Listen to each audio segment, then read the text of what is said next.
If you were going to be competing in a motor race, do you think you'd train by practicing your parking?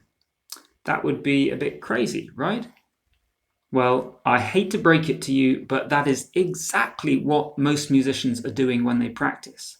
Because you see, while racing and parking a car both rely on your car handling skills, aside from that, there is not really a lot of overlap. The differences are huge in what you're doing.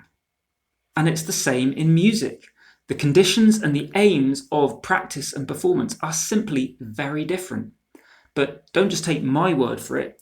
I was prompted to make this video from seeing some of my students discussing this, how big an impact it's had on their playing, and that they wish they'd realised its importance earlier. So I want to share with you today how you can deliberately use performance practice to massively improve your rate of progress. Hey friends, Mark Morley-Fletcher here and welcome back to the channel.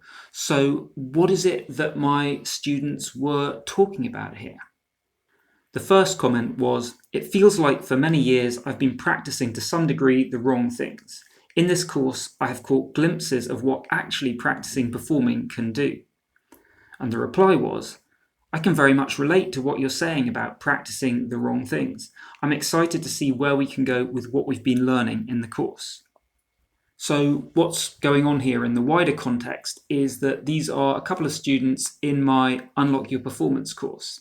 And one of the things we do there is I set them a 6-week bootcamp set of tasks across 6 weeks. And possibly the most important of those is to make a recording every week under essentially performance conditions, and I give them some other tasks to focus on while they're doing that as well. But it shows up a lot of things that most musicians are not doing this already, is the first thing. And the second thing is that when they do start doing it, they're often skeptical at first, a little bit worried, a little bit unsure that it's actually going to help. But I see time after time people getting huge amounts out of it, and they often go away at the end saying, right, I am going to keep doing this even now the 6 weeks are over. So why is it that they're talking about practicing the wrong things, that they have been doing that? And why is it that, as they say, performance practice is really helping them?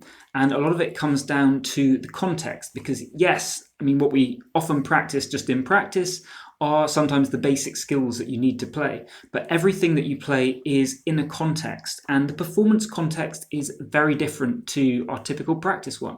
So if you're not practicing in that situation, putting things in the context in which they are eventually going to be, then you're just not practicing them in the way that you're eventually going to use them.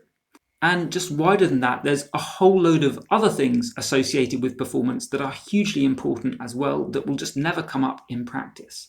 The pressure of the situation, interacting with other musicians, being required to be doing things to a particular time or layout or setup that is perhaps not what we choose when we get to set the practice conditions.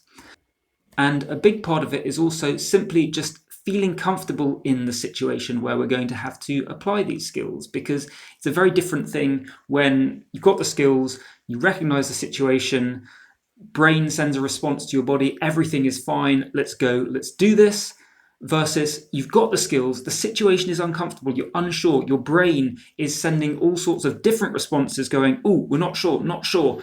And those skills that are fine in the practice room, you can really struggle to execute them, even though the skills are there, if you're also struggling with getting to grips with an unfamiliar situation. So what exactly is this performance practice that I'd like you to start doing? And basically, it's exactly what it says on the tin. You are trying to recreate as closely as possible the conditions that you're going to perform in when you're doing your practice. But you can see what those conditions are going to be for yourself, but here are a few things that you're going to want to consider. So there's what exactly are you playing, the repertoire, and that includes, what are the pieces you're playing rather than exercises, the fact that you're going to have to play them all the way through without stopping to correct mistakes, and that you're probably going to be playing a number of pieces back to back rather than just a whole load of individual ones. Then there's the preparation. What sort of warm-up will you typically be able to do before a performance, and how long before? Is it straight before you start, or might there be a gap between? Let's make sure you reflect that. And how are you actually going to get on there and start performing? Are you going to walk onto stage wherever it is you're playing and the instrument will be there? Will you have to carry it with you? Just what are all those conditions? Then there's the actual wider conditions that you'll find yourself playing in. What is the physical setup of the area you're going to be playing in? What does that look like? What does it feel like? What is the equipment you normally use? Make sure it's the same for the practice as it will be in the performance. What clothes are you going to be wearing? And all sorts of things like that, and the wider environment as well. And I'm sure you can think of many more things that are little details, or maybe even big ones, that you can tweak to make your practice setup much more like performance. And if you're finding it useful, what I'm sharing with you here, then please just give this video a like. I would love that. Thank you very much. And how should you actually do this for yourself? Well, it's just as simple as setting some time aside when you are going to focus on performance practice rather than just practice. And I like to make this an event because, let's face it, a performance is an event itself. And I find that recording yourself is a really great way to do this. And as I've mentioned, this is what I get my students to do in my Unlock Your Performance course.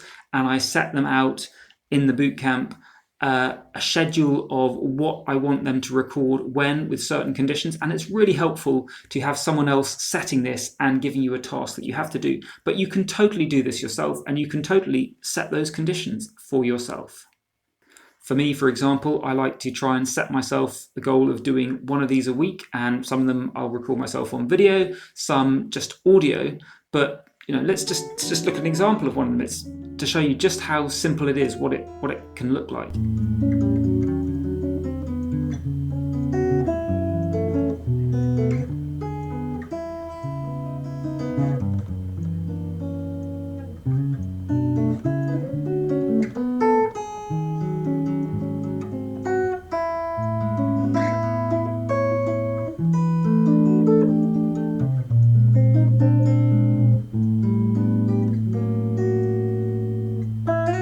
It really doesn't have to be formal, it doesn't have to be high quality, just get something recorded. So there you go. Recording yourself is a great way of getting into doing some of this performance practice that can be so helpful for your progress. But recording yourself has many other significant benefits as well.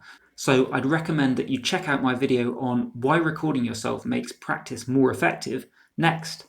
And if you'd like the special practice and performance tips that I only share with subscribers, then head on over to playinthezone.com and sign up for the emails. They're free. I've been Morley-Fletcher. Thanks so much for watching. Take care, and I'll see you in the next video.